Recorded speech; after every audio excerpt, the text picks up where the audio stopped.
Going back to something you said about how you came off the success of one film and then another film that you enjoyed making, you felt it wasn't as successful.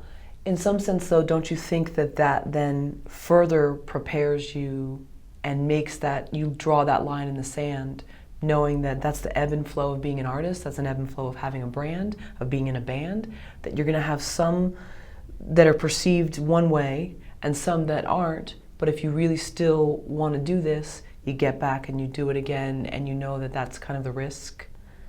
That's a very mature way of looking at it. I don't know if I had that maturity, you know, where you just, because you're just furious because it's out of your hand. Like we put as much time, it was the same team as the other movie, we put as much time and love into this movie as we did into the other movie.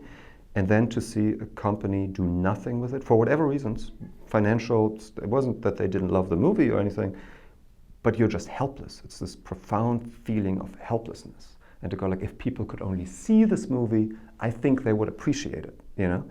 And that, so I don't know if I had the distance to go like, oh, that is just the ebb and flow of the creative process. That's beautifully put, because it gives it that poetry, but I didn't experience it as poetry in the moment, I think.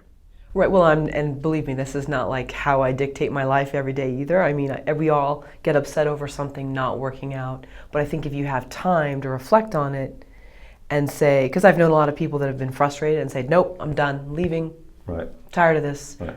It didn't work, this person did this, did that. But if you know that if you can have some distance, somehow bring in a paycheck, however that is, and then go, okay, this might be part of how someone sustains a career, sure. You know? No, I'm sure that is probably true, that if you can't deal with the failures, you won't have a career, for sure, for sure. Now with me, it's one of those cases where I'm not really good at anything else. I don't know what else my career, if I could play the guitar, I would try the rock star career, I don't know. So I know that I'll stick with narrative storytelling in whatever form, whether that's TV or movies or whatever, so that at least when I panic and I'm frustrated, I don't go outside of that box and go like, let me become a gardener or something. I'm staying within the, you know, what can we do within the, and it's kind of the same thing though. You want to work with material that you find stimulating and interesting and that's not generic, and then it's almost secondary where it ends up. I mean, of course, it's nicer if it ends up on the big screen at the ArcLight and, you know, on 3,000 screens than on VOD on iTunes or something, but really the creative process that you go through is absolutely exactly the same. So.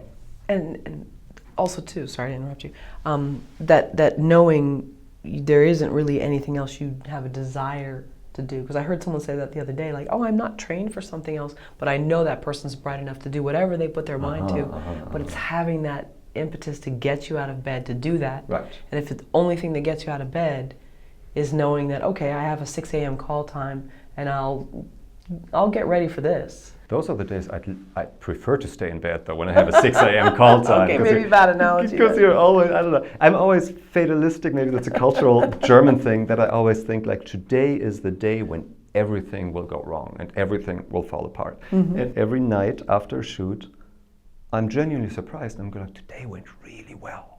We got away with it one more day. Tomorrow is going to be a catastrophe, but today we're And then when I think back, I don't think I've ever had a bad shooting day where I didn't go home and was like, today was amazing.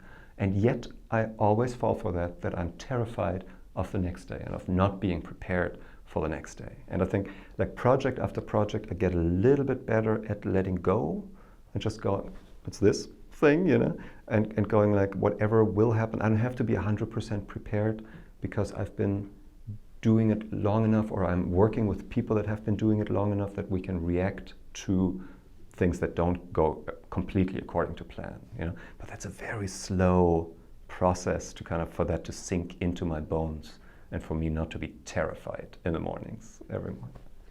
That's good in some ways. I think there's an overconfidence in American culture. I think that we've been groomed to be, oh, I got this. You know, we're going to do this. Let's show them. You know. Yeah, I wish I had that. I would pay good money for some of that confidence.